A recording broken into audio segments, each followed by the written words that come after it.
नमस्कार दोस्तों, स्वागत है आपका गुरु ज्ञान भक्तावल चैनल में। आज मैं आपको गोगा जहारवीर की एक बहुत ही चमत्कारी साधना बताऊंगा। इस साधना से आप गोगा जहारवीर के दर्शन प्राप्त कर सकते हैं और उनकी कृपा प्राप्त कर सकते हैं।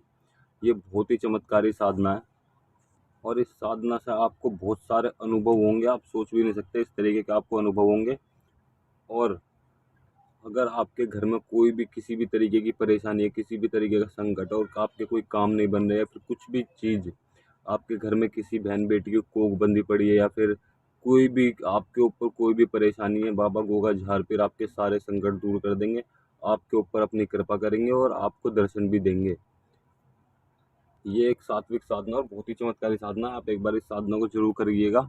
जैसे कि अब गोगा नवमी आ रही है, आप इसे रक्षाबंधन से शुरू कर सकते हैं, रक्षाबंधन से गोगा नवमी तक। वैसे 41 दिन की साधना होती है, लेकिन मैं आपको सिर्फ गोगा नवमी तक बता रहा हूँ। अगर आप 41 दिन तक करना चाहते हो तो आप 41 दिन तक भी कर सकते हैं इस साधना को, लेकिन उसका एक नियम है, एक टाइम है कि किस दिन से आप 41 दिन के लिए साधना शुरू कर सकते हैं। ठीक है। और अगर आप जैसे कि माता के नवरात्र आने वाले हैं तो आप माता के नवरात्रों में भी इस साधना को कर सकते हैं। फिर वो साधना आप 9 दिन की साधना हो जाएगी और उसमें अनुभव पूरे 40 दिन के होंगे। पूरे परहेज के साथ ये साधना होगी और बिल्कुल नेम टेम से उन 9 दिनों में आपको एकदम 40 दिन वाले अनुभव हो जाएंगे। और आप 40 दिन की भी साधना कर सकते हो। आप रक्षाबंधन से गोगा नवमी तक ये साधना कर सकते हो और आप फिर नवरात्रों में भी इस साधना को कर सकते हो। बहुत ही अति उत्तम साधना है। आप एक बार इस साधना को करके अपने अनुभव जरूर हमें कमेंट में बताइएगा। मैं आपको अब साधना बताता हूँ, साधना का विधि विधान बताता हूँ। सबसे पहले तो आप साधना शुरू करने से पहले आप एक वचन लीजिएगा कि मैं साधना शुरू करने से पहले सबसे पहले आपको एक वचन लेना है। वचन ये होना चाहिए कि आप कभी भी किसी भी नाग को या नागिन को, नाग देवता को कभी भी उन्हें कोई कष्ट नहीं पहुंचाएंगे, ना कभी उन्हें मारेंगे।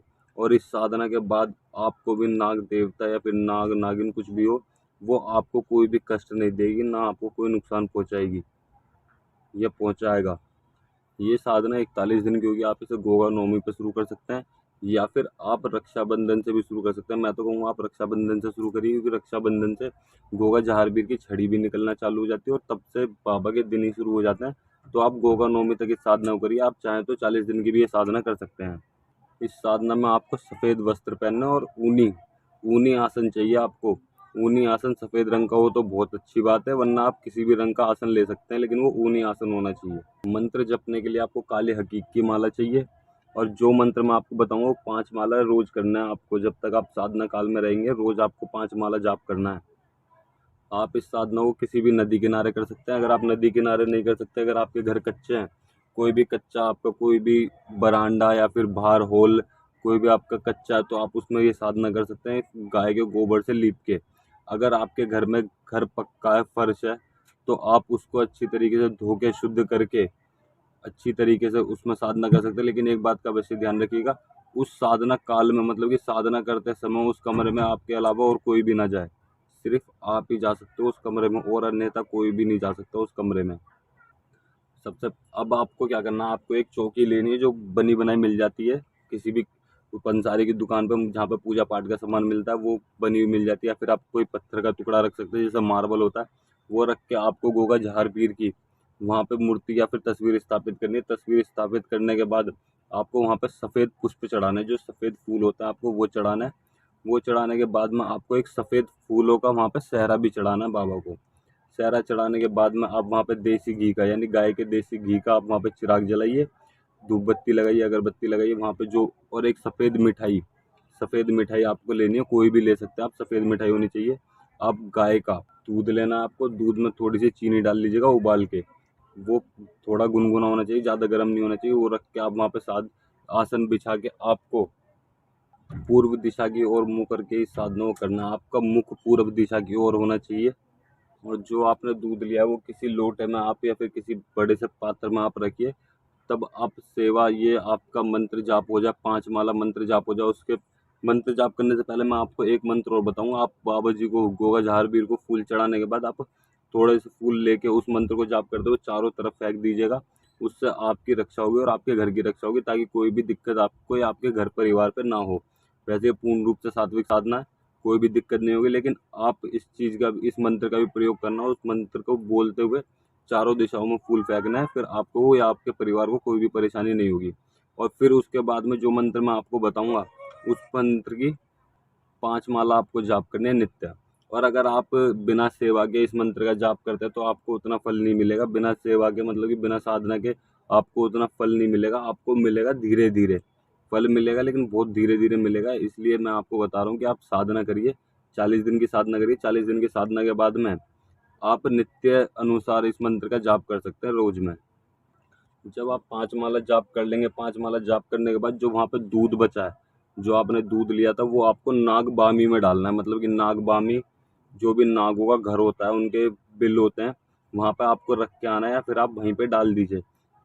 आप वहाँ पे रख दीजिएगा किसी भी पात्र में तो अच्छा होगा, वो आके पी भी लेंगे। वरना आप ऐसे ही डालोगे तो वो बेकार जाएगा। आप जैसा आपको अच्छा लगे, लेकिन आपको नागबामी में वो दूध चढ़ाना ही है। अगर आपके वहाँ आपको दूध चढ़ाते वक्त वहाँ पे नाग देवता आ जाए, कोई भी आपको लगे कि यहाँ पे सांप आ गया, तो आपको डरना नहीं है, क्योंकि वो सांप आपको कुछ नहीं कहेगा। क्योंकि जिनकी आप सेवा कर रहे हैं वो खुद नागों के अवतार हैं। इसलिए अगर आपके सामने कोई नाग आता है, कोई आपको नाग आके आपको दर्शन देता है, तो आप वहाँ पे हाथ जोड़ के उनसे प्रार्थना करिए कि बाबा जी हम पे हमेशा अपनी कृपा बनाए रखिए। इस तरीके से आपको प्रार्थना करनी है, और कोई भी आपकी समस्या हो वो समस्या बोलनी है। वहीं से आपको कृपा प्राप्त हो जाएगी। समझ लीजिए आपको झारवीर बाबा ने दर्शन दे दिए। और अब मैं आपको इस साधना का समय बताता हूँ कि किस समय आप इस साधना को कर सकते हैं। आप शाम को 7 बजे से 10 बजे के बीच में कभी भी इस साधना को शुरू कर सकते हैं, अपने घर पे अगर आप इस साधना को कर रहे हो तो। और अगर आप किसी नदी या नहर के किनारे पे बैठ के इस साधना को कर रहे हो तो शाम को 4 बजे का समय बहुत ही अति उत्तम है। आप इतने बजे इस साधना को कर सकते हो। अगर आप नागबामी के सामने बैठ के साधना कर रहे हो तो वहाँ पे भी आप शाम को 4 बजे से इस साधना को शुरू कर सकते हैं। और मैं आपको जो दोनों मंत्र मैं आपको बताऊंगा, एक रक्षा के लिए मंत्र और एक जो मैं मंत्र बताऊंगा जिसका आपको 5 माला जाप करनी है, वो मंत्र मैं दोनों आपको डिस्क्रिप्शन में दे दूंगा। आप वहाँ पे जाके उस मंत्र को देख लीजिएगा और आप इस साधना को जरूर करिएगा।